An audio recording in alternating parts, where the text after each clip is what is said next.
अस्सलाम वालेकुम, मेरा नाम दानिश हुसैन। पंजाब असेंबली में एक बार फिर से चालों का बाजार गर्म है। एक बार फिर से लालच दिया जा रहा है।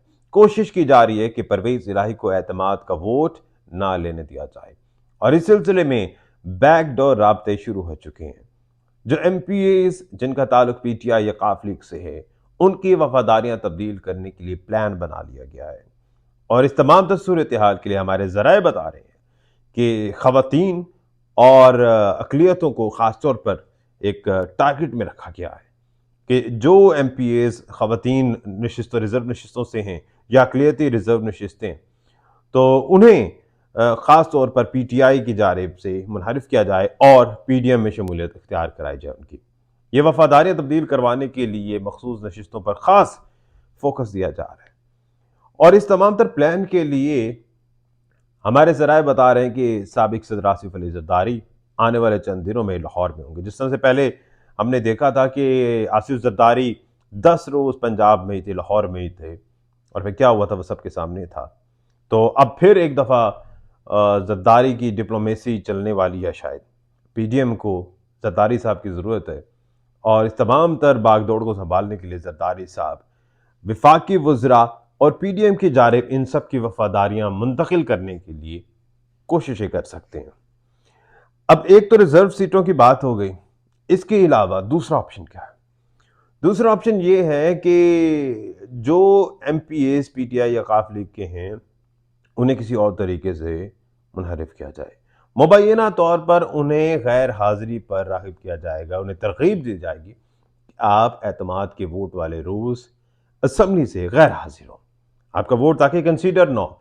और अगर PTI का या काफ लीग का मेंबर गैर हाजिर होता है उस रोज़, तो फिर जाहिर है उसका फ़ायदा भी उनको मिलेगा। मुबैना तौर पर उन्हें PDM का टिकट दिया जाएगा। PDM की किसी भी पार्टी का टिकट हो सकता है। अगर ये इकट्ठे लड़ते हैं तो फिर इकट्ठे होगा। पीपल्स पार्टी का भी हो सकता है, नून लीग का भी हो सकता है। और अब इस तमाम तर सूरत हाल में राब्ते जो है वो शुरू हो चुके हैं कि अगर आप गैर हाजिर होते हैं, आपको आइंदा इलेक्शन का टिकट हमारी तरफ से मिलेगा। ये हमारे जराए ने कंफर्म किया इस बात को कि ये तमाम तर राब्ते शुरू हो चुके हैं। कुछ MPAs को डायरेक्ट मुलाकातें या फ़ोन पर राब्ते भी शुरू हो चुके हैं और साथ साथ जो रिजर्व सीट्स की जिस तरह से बात कर रहे थे, वो तमाम तर सूरत हाल है। और ये इस सारी जो जाल बनाया जा रहा है, ये जो वेब बनाया जा रहा है, ये दरअसल परवेज इलाही को एतमाद का वोट ना लेने दिया जाए, इस तमाम तर सूरत हाल के लिए ये सारे मामलात जो हैं वो मुबैना तौर पर सेट किए जा रहे हैं। जब ये बातें इमरान खान तक पहुंची तो आज सीनियर रहनुमाओं ने इमरान खान से भी मुलाकात की। एक अहम इजलास हुआ इमरान खान की ज़ेर सदारत यहीं लाहौर ज़बान पार्क में और उसमें बहुत से पॉइंट्स रखे गए।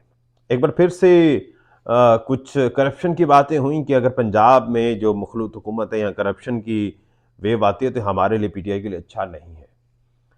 तो इस पर खान साहब ने भी तहफ़्फ़ुज़ात का इज़हार किया और उसके बाद परवेज़ इलाही ज़मान पार्क में आए, लेकिन मामलात जो हैं वो सेटल हो गए। परवेज़ इलाही ने यकीन दहानी कराई कि हम आपके साथ हैं और मुनस्सिर इलाही के मुताबिक परवेज़ इलाही को खान साहब ने ये यकीन दहानी कराई है कि अब जो भी इंफॉर्मेशन आएगी वो सबसे पहले परवेज़ इलाही साहब से शेयर करेंगे।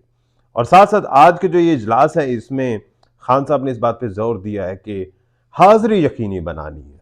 जितने भी मेंबर्स हैं, एतमाद का वोट का अगर अदालत कहेगी तो हम लेंगे एतमाद का वोट और उस दिन PTI और काफ लीग के जितने मेंबर्स हैं वो ऐवान में लाजमी मौजूद होंगे। अब एक तरफ यहाँ पर हाजिरी की बात है, लेकिन दूसरी जानिब हाजिरियां तोड़ने की, गैर हाजिरी की तरफ जो है राग़िब करने के लिए लालच दिए जा रहे हैं। देखते हैं लालच जीतती है या वफादारी, ये आने वाला वक्त बताएगा। दानिश हुसैन को इजाज़त दीजिए। अल्लाह ने के बाद।